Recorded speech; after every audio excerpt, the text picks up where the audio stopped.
Welcome back to the news today. This is One on One. In Israel, the vote of Sephardic Jews, whose origin is in Arab countries, has been key ever since the campaigns of the 1970s. The first time the right-wing Likud party won the elections in 1977 was attributed to that Sephardic bloc that saw the ruling Labour Party as biased towards them. Still today, it's in the background of elections, this time less than 2 months away. And tonight with me is Dr. Yifat Bitton, founder of Tmura, the Israeli Anti-discrimination Legal Centre.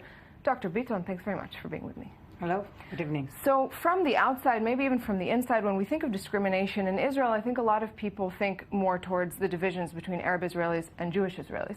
But within Jewish Israelis, also in Israel, along ethnic and religious lines, there are a lot of different divisions. And you've been outspoken on how those connect to politics, which is extremely relevant right now.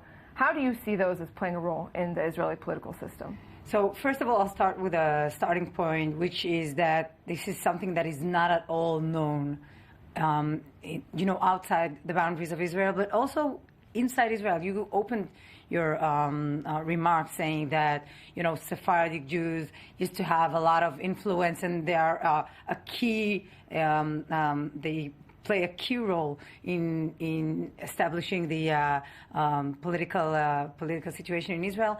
But this is something that is completely not discussed when we get to thinking about politics in Israel. Only recently, another poll was taken as to their influence on how the political, the Sephardic influence, how it has been played out after 77, when you look at some of the parties that were really, at government, such as Kadima, for example. I don't know how to say it. It's like Kadima. It used to be Ariel Sharon's party. Yeah, going forth.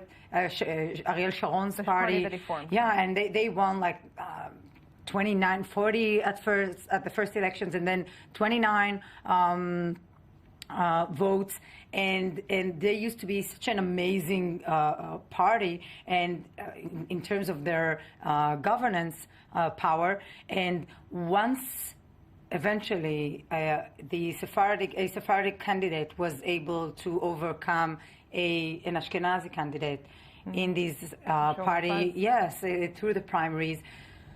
Actually, she left after that, and they lost. They almost completely lost in the next elections. They won only 2 votes, and the poll indicated that only 4% of Ashkenazi voters of that party voted to that candidate for the same party, the same, politics, the same ideas of. So looking at maybe the evolution of that, if we see most of the polls tend to show that Sephardic voters would support the Likud in past years, at least, the more right-wing Likud party.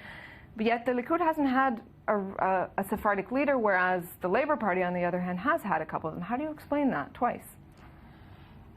Well, it's very complicated, because also when you look at, at these leaders, Sephardic leaders in the Labour Party in Israel, they weren't very successful, and they were not leading the party. Yes, they were not leading the party through election times, and they lost on their next chair term. So there's no sense of Amir Peretz did sort of lead during election times. Yeah, so for the yeah, but then he lost. So the sense it doesn't stick. Exactly, it doesn't stick. And also when Peretz lost to Amir Peretz, again we see the same pattern of behavior, leaving his mother party to join Sharon. So you could say, okay, there was a feeling that this is the right thing to do for everybody to gather around Sharon. But at the same time, you see a pattern here.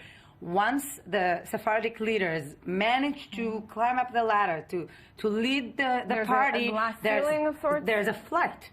There's a flight. So do you attribute that to discrimination, to a problem from within that sector of society, or both? What's the reason behind that?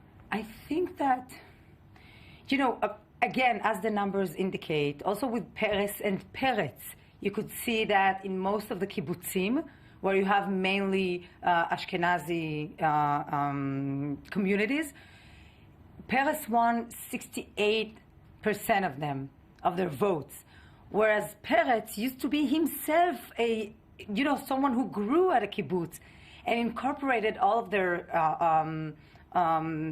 theories and ideas about social democracy. And it was really amazing to see how they are not willing to accept him as one of their own. So why did it never go further? For the Likud, for example, which polls as recently as 2013 showed a very strong support among Sephardic voters for the Likud.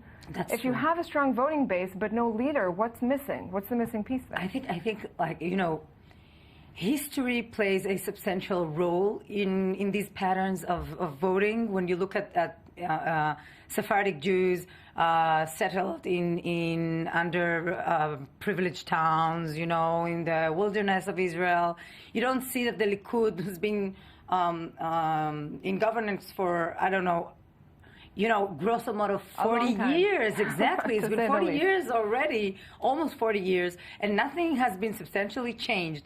And they still, hold this grudge against Mapai, the old Labor Party. So this is coming back to this. Is it an internal grudge? Is it an external discrimination? That's true. I think there are both. So there's a dynamic here which is very complex and complicated. And I think, another thing is that, in a sense, the Likud party offers something more rooted in Jewish identity that resonates with the strong tendency that you can identify at Sephardic cycles to, being in contact with their Jewish identity, knowing that it's secure and it's safe. And when it comes to Labor Party, it feels like, that it's more of the secular Zionist front. So let's go to another, to sort of stay current, another one of what came to be, I don't want to call it a scandal, but maybe a fiasco of this current election cycle, where former football star Eli Ohana joined the Jewish Home Party. There was a sort of uproar about it, a lot of criticism and left.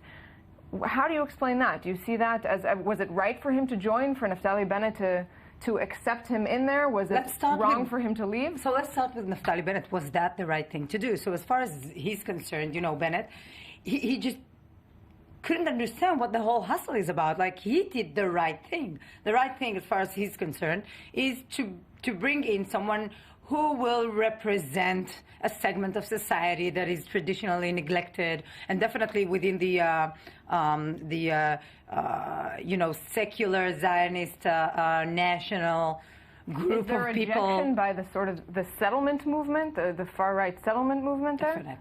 Definitely. As someone who's coming from a family who made the shift from, an underprivileged town to a settlement, as, by the way, as one of the reasons was definitely, getting to some kind of welfare, type of welfare state that was there much more than the government showed or presented in the Ayarot Pituach, the underprivileged towns.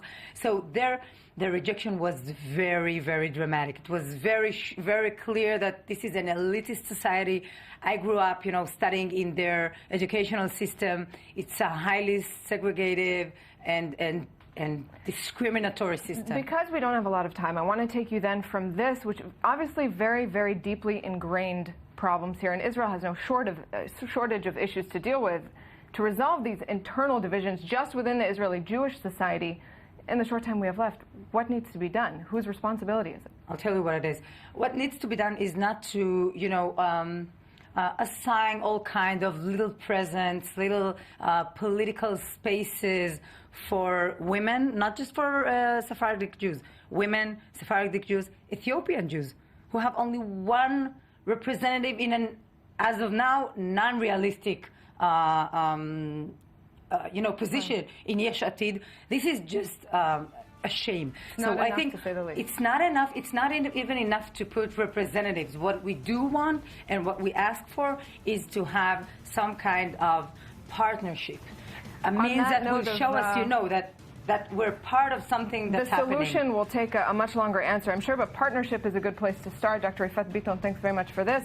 Thank you, our viewers, for being with us. Find us back here next Sunday for another edition. Thanks for watching.